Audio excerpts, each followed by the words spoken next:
Confused. Uy pare, si Sano. Uy tol, balita. To, ayos lang. Kumusta? Balita ako, lalabas na yung bagong mixtape mo. Oo nga, malapit ko nang labas yung album ko eh. Supporta kami dyan pare. Sige, kami dyan. Saan ba kayo nagre-record? Saan kayo nagre-record? Wala nga to, naghahanap kami ng re-recordan ngayon eh. Yung permanenteng malalapatan pare, meron ka bang alam? Ito sa studio namin, Confused, Brown Biscuit Music. Uy, okay yun, parang naririnig ko na rin yun eh. Pumunta ako ngayon dun, sama kayo, tara. Oo talaga, tara. Okay ba ron tol? Oo, okay Tara. dun. Papakilala ko kayo kay Confused.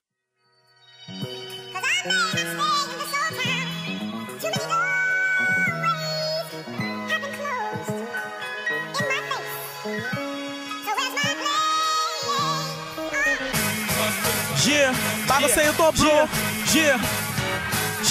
Sa wakas nabigyan ako ng oportunidad ko. Pakinggan mo ang bawat mensahe ko. Kapatid, ikaw ang mentor ko sa mga beats na gawa mo. At sa'yo ko natuto na ang pangarap ko ay tinupad mo, na maging rap artist at kagrupo mo. Salamat sa Brown Biscuit, pinagbigyan nyo ko. Kaya pagpapatuloy ko ang nasimulan ko. Ang pagiging hip-hop sa puso ko. 4 na taon din hanggang sa nagamay ko. Ang pagsulat ng tula ay hindi to biro. Si Confused at Lon ang aking mga guro. Di kalidad to, di magkakaroon ng depekto. Parang arkitektong may binubuong proyekto. Pwedeng kumantasan man tanghalan at konsyerto. Nag-iisa ka lang, wala kang katulad bro.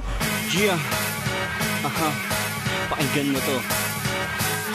Isang karangalan na mabigyan ng pagkakataon na makilala ang producer na naririnig lang noon. Pero ngayon nakakasama ko't nakakamayan pa. Nag-a-arrange ng bawat obra ko't sa beat tumitipa. Itinuring na di iba, yan ang aking nadama. Sa taos pusong pagtanggap at pagbigay mo ng halaga sa isang katulad ko, upang aking mapatunayan na ang sinusulat ko meron ng patutunguhan. Akin ang natagpuan ang tuwid na landas mula sa bakubaong sistema na aking binagtas. Taas noong sasabihin ikaw ang mentor ko. From the street to studio, nag-iba ang genre ko. Haha, this is the shit, ngayon ko lang nadama. Ang hinahanap kong sandalan sa wakas, ito na. Ang taong sa pangarap ko ay nagsilbing tulay.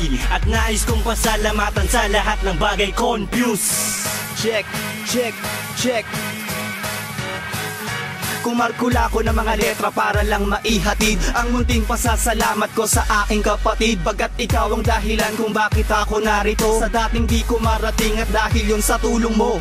Ikaw ang naging susi sa pintong nakakandado. Ikaw ang nagbigay rason kung ba't naging ganado sa pagsulat ng mga awit at paghulma ng tula. Tinanggap mo ko kahit nanggaling lang ako sa wala. Sa'yo ko nagsimula at nanggaling din sa baba. At ikaw ang siyang umakay nung ako ay nadapa. Binigyan mo ko ng papel na dapat kong gampanan. Ngayon kontento na ako dito sa ating kupunan. Karapat dapat kang umanin ng respeto at parangal. Pagkat kundi dahil sa'yo ay di rin ako tatagal. Alam kong kulangan, salamat sa mga nagawa mong tulong. Pero ito ang awit na para lang kay Boss Epong. Yeah. Salamat Boss Gep, dahil kung wala ka, palaboy na naman ako dito sa kalsada. Salamat at pinagbuksan mo ako ng pintuan ng Brown Biscuit Music na tinuring kong tahanan. Itinuring na sandalan at aking pundasyon. Confused, ang bagong mentor ko ngayon. Salamat sapagkat hindi mo ako pinabayaan. Salamat ng marami at ako ay tinulungan. Ikaw ang tumayo at nagsilbi kong kuya, kaakibat sa paglikha ng mga musika. Tinuruan mong bumangon sa pagkakadapa. Binigyan mo ako ng lakas para ako ay magtiyaga. Karangalan para sa akin ang makilala ka, at laking tuwa ako nang makasama na kita. Ikaw ang pinaka the best at wala nang iba pa. Saludo ako sa'yo, iniidolo kita.